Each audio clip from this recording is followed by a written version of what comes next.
हरे कृष्णा। आप सभी का स्वागत कृष्णा डिवोशन भक्ति चैनल पर। हम सभी श्री कृष्ण चरित अमृतम का पान कर रहे हैं। श्री कृष्ण जो कि आदि पुरुष हैं, परम पुरुष हैं और इस संपूर्ण ब्रह्मांड के मालिक श्री कृष्ण, उनका चरित यानी कि उनका गुण, उनकी कथाएं, उनकी लीलाओं का जो हम अध्ययन कर रहे हैं, उनको हम पठन करते हुए श्रवण भी कर रहे हैं।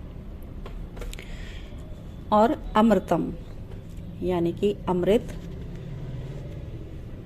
उनकी गुण लीलाओं और उनकी महिमा का जो गुणगान किया जाता है,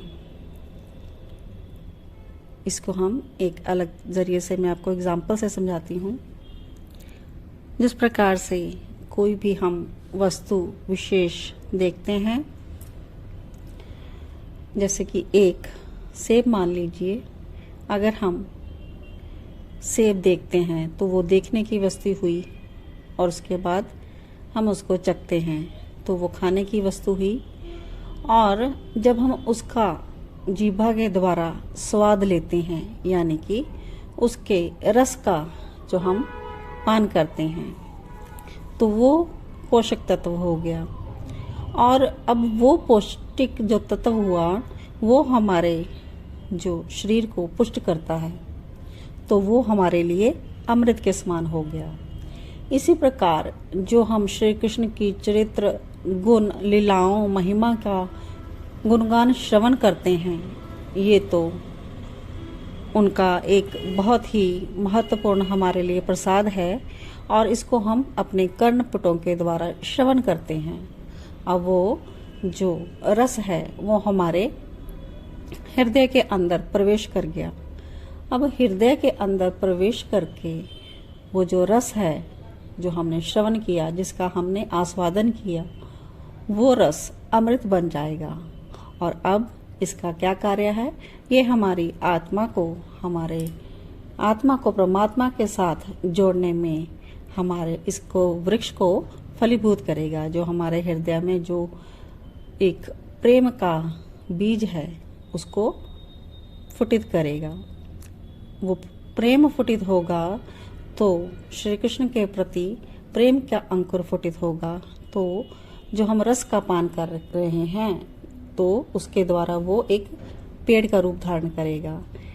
मतलब कि श्री कृष्ण की भक्ति में हमारा मन जुड़ जाएगा और उनके प्रति हमारा आकर्षण दिन प्रतिदिन बढ़ता चला जाएगा।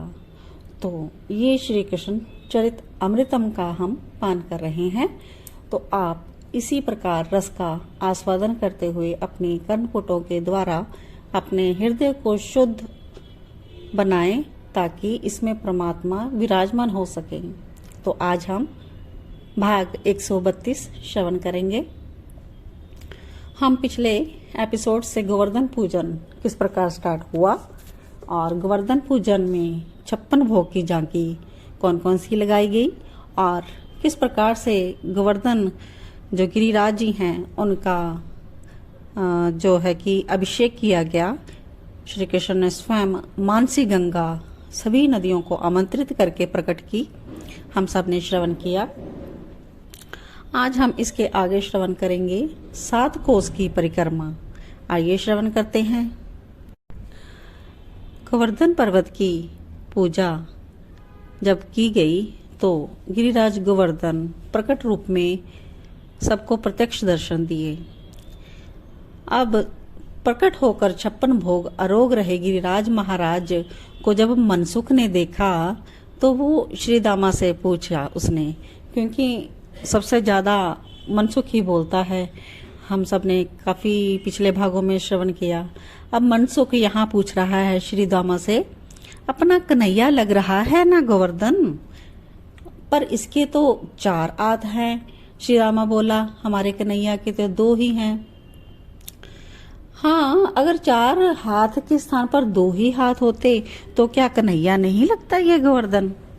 श्री दामा ने फिर हाँ में हाँ मिलाई। हाँ मनसुख, तू सच कह रहा है और मुस्कुराहट भी इसकी कन्हैया के जैसी है, खाने का तरीका भी कन्हैया के जैसा है, नेत्र भी वैसे ही चंचल, मनसुख अपनी बात कहकर अब ऐसे खड़ा है जैसे उसी ने इस बात को पकड़ा हो या इस रहस्य को उसी ने खोला हो।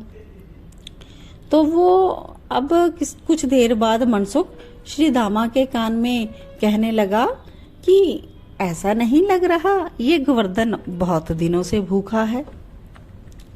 श्री दामा की हंसी फूट पड़ी ये सब सुनकर, और वो कहता है कि ऐसा नहीं बोलते। श्री दामा ने उसको हंसते हुए ही जवाब दिया, इंद्र थोड़े ही है, अपना गोवर्धन है ये, बस खाना जानता है। ये मनसुख फिर शांत भाव से खड़ा रहा और गोवर्धन महाराज की लीलाओं को देख रहा था। ब्रजवासी लोग भोग लेकर आते थे, पर गोवर्धन महाराज एक ही बार में सब खा जाते थे। हैं? फिर मनसुख फिर श्री दामा के कान में कहने लगा कोई बात, तो इस बार श्री दामा ने सुनी नहीं उनकी बात, तो थोड़ा जोर से बोला, ये गिरिराज गोवर्धन हमारे लिए कुछ छोड़ेगा या स्वयं ही सब खा जाएगा। अब जब ये मनसुख जोर से बोला ना, तो पता नहीं क्या हुआ, गोवर्धन महाराज ने इशारे में मनसुख को आगे बुलाया।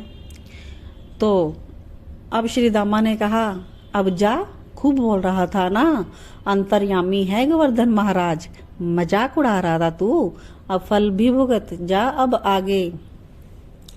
अब मनसुख ने कहा, अरे तो मैंने क्या गलत बोला था। सब पीछे की ओर देखने लगे और मनसुख को ही गोवर्धन महाराज ने अपने पास बुलाया था। कन्हैया ने खुश होकर मनसुख से कहा, तेरे तो भाग खुल गए, देख तुझे ही बुला रहे हैं मनसुख, जा जा प्रणाम करके आशीर्वाद ले ले। अब मनसुख तो डरता हुआ गोवर्धन महाराज के पास पहुंचा, तो गोवर्धन महाराज की गंभीर वाणी गूंजी। बस वो तो यही कह रहे थे कि मुझे भोग लगाओ। भोग लगा मनसुख, कन्हैया ने भी कहा पीछे से। मनसुख ने पास में रखे भोग सामग्रियों से लड्डू उठाया और गोवर्धन महाराज को खिला दिया, और वो लौटने लगा तो फिर वही आवाज गूंजी, प्रसाद नहीं लोगे। मनसुख खुश हो गया, वो मुड़ा तो वही लड्डू गोवर्धन महाराज ने मनसुख के हाथों में दे दिया। जैसे ही खाने के लिए लड्डू तोड़ा मनसुख ने, तब उसमें से कानों के कुंडल निकले।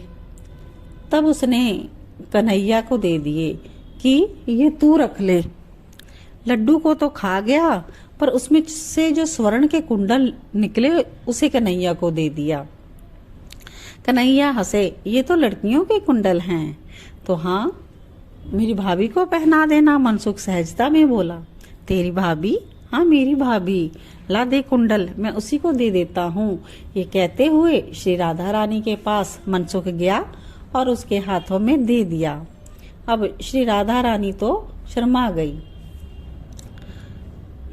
गोवर्धन पर्वत ने अब सब प्रसाद पा लिया। सब जितना भी लाए थे उनका सबका भोग गोवर्धन महाराज ने प्रत्यक्ष प्रकट होकर स्वीकार किया और बोले, हे ब्रजवासियों, वर मांगो, मैं तुमसे बहुत प्रसन्न हूँ।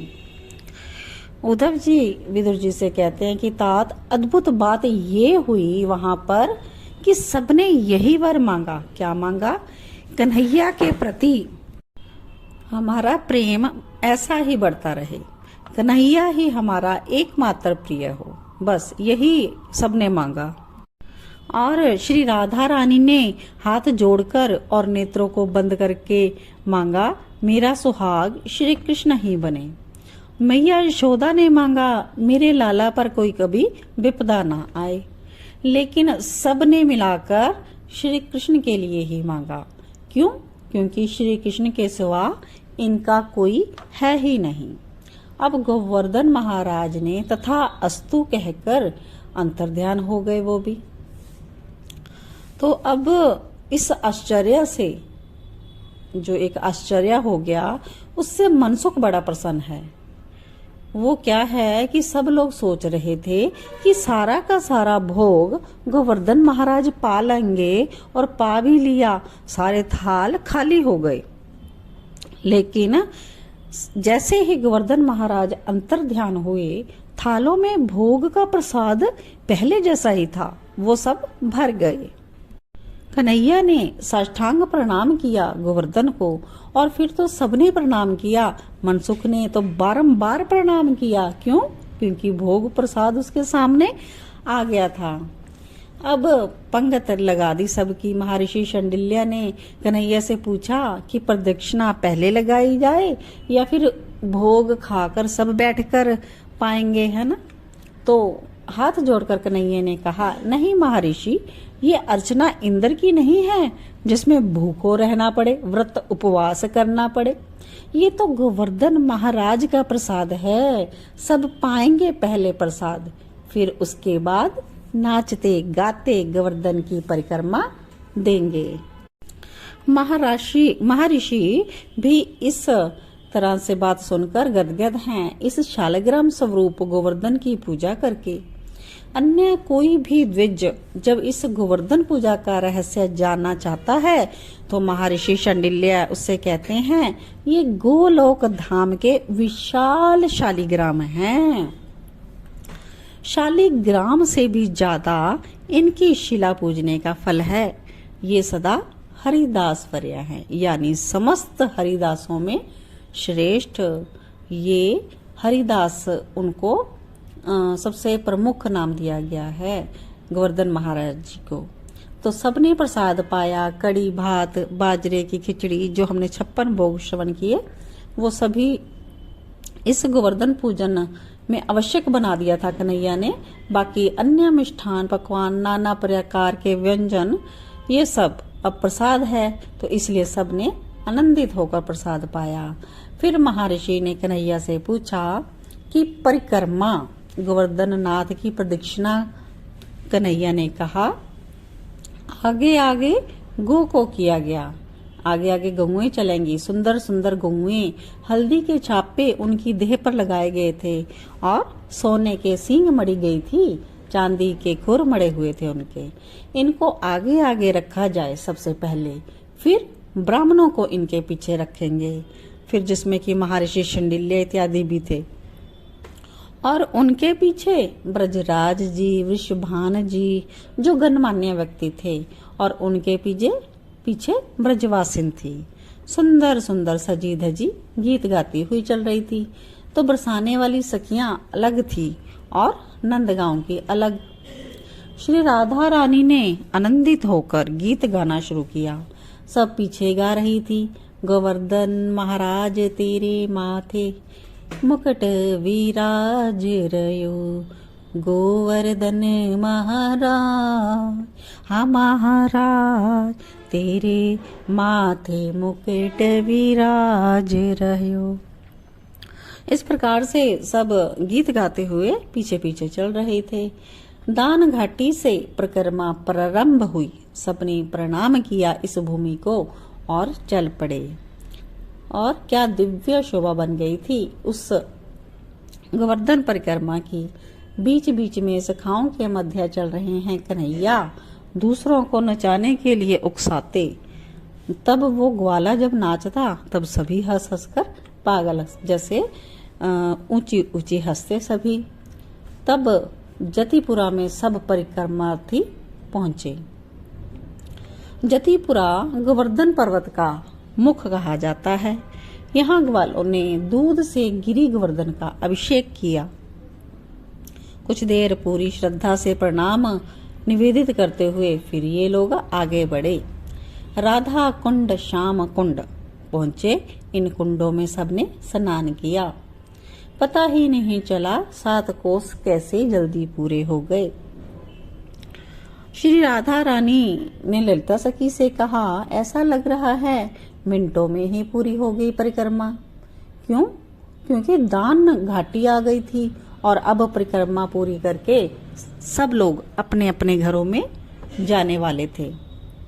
तो इस प्रकार से गोवर्धन की 7 कोस की परिक्रमा श्री कृष्ण के साथ सभी ने की थी। गोवर्धन पर्वत श्री कृष्ण का ही रूप है, नारायण स्वरूप है, और उनको सबसे बड़ा शालिग्राम नारायण भगवान सबसे बड़ा, जिस प्रकार हम शालिग्राम की पूजा करते हैं तो वो नारायण भगवान स्वरूप सबसे बड़े शालिग्राम, और उनको भक्तों में जो सबसे प्रमुख भक्त हैं, गोवर्धन पर्वत हरि के दास हैं, ये उपाधि दी गई। तो आज हमने श्रवण किया गोवर्धन पर्वत की परिक्रमा। तो इसके आगे एपिसोड हम कल श्रवण करेंगे।